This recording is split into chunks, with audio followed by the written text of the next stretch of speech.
Hello everyone, it's me again for week 2's training. Types of attacks is what we're going to go over today. So the overview, we're going to be covering phishing, dumpster diving, hoaxes, water hole attacks, denial of service, and also distributed denial of services. So the first attack we're going to go over is phishing. So phishing is a social engineering technique. Social engineering is when an attacker is using human interaction to get information or to perform an attack.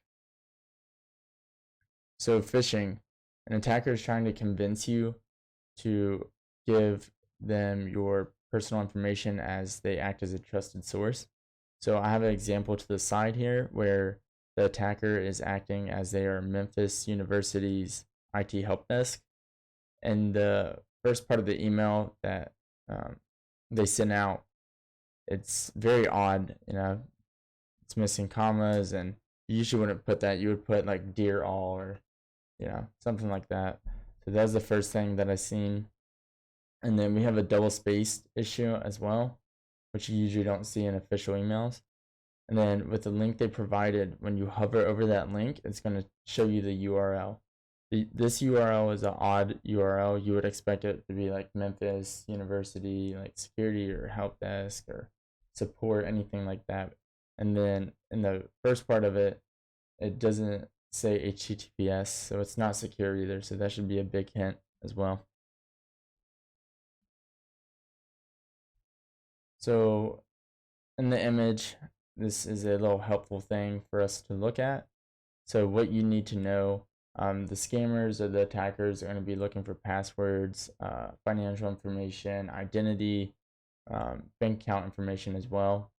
So the biggest reason why people fall for these attacks is that they feel like it's an urgent thing, or slightly because of fear as well. So say like the social security office calls you and they need information because, I don't know, there was some fraud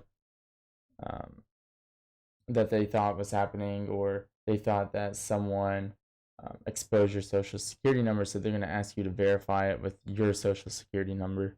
In the back of your head, you should know that that doesn't sound right, but some people are like, oh, well, I need to hurry up before, before someone actually uses my social security number. So 1 out of 10 phishing attacks or messages succeed. That's pretty worrying, to be honest. So you're going to watch out again for spelling, grammar errors, the sender address, hovering over the URL. All those will tell you if it's a phishing attack or if it's an official email. All right, the second one we're going to go over is dumpster diving.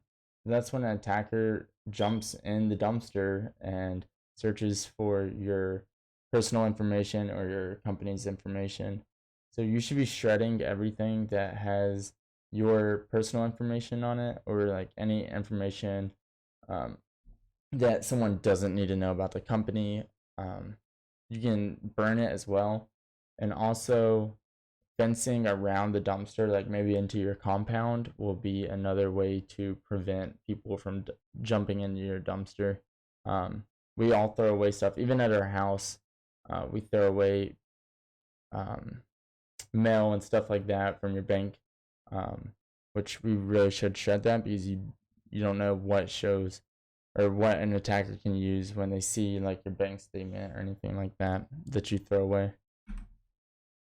The third attack is a hoax. So it's a message that tells impending doom from a virus or other security threats that simply doesn't exist. So in this example, it's saying that there is a security breach and there's a system problem. So they want you to click this link, and that's going to launch the attack or launch the virus into your computer. Ways to prevent this is really like, it's not normal for some other third-party software to pop up. Like if you're using McAfee, then you should only worry about McAfee pop-ups. And so basically, if you get anything from a third party, do not click on that link. And hoaxes can also be used for ransomware as well. So you will click the link and then send them money, and then they just got your money. Ransomware, though, is that you won't get your information back. But with a hoax, it's fake, so you don't have to send them the money to get your information back, or you don't need to send them money for the link to go away or the pop-up to go away. So a water hole attack. Water holing attacks discover sites that are targeted groups, visits, and trusts. So say I go to Starbucks a lot, and the attacker knows that I go to Starbucks, so they might be sitting at Starbucks or have someone sitting at Starbucks stalking or like shoulder surfing over my computer or something like that.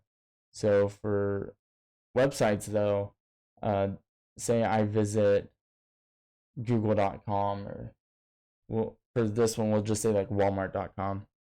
The attacker will download or input malicious malware into the website, and then when I visit that website, I will or my computer will get injected with that malware as well. So basically, the attacker can't get to you, so they'll go to the closest thing to you to get to you. And then denial of service, known as DOS, and distributed denial of service, DDoS. It's a service attack from a single source that attempts to disrupt the service provided by another system. So this is a DOS is just one computer or one source attacking another system, and then DDoS is using multiple computers to attack a single target. So here in the picture, you can see that one computer is attacking another, as multiple computers are attacking just one server for DDoS. Ways to prevent this: it's really hard to stop like a DDoS attack. Just making sure you don't have unused ports open.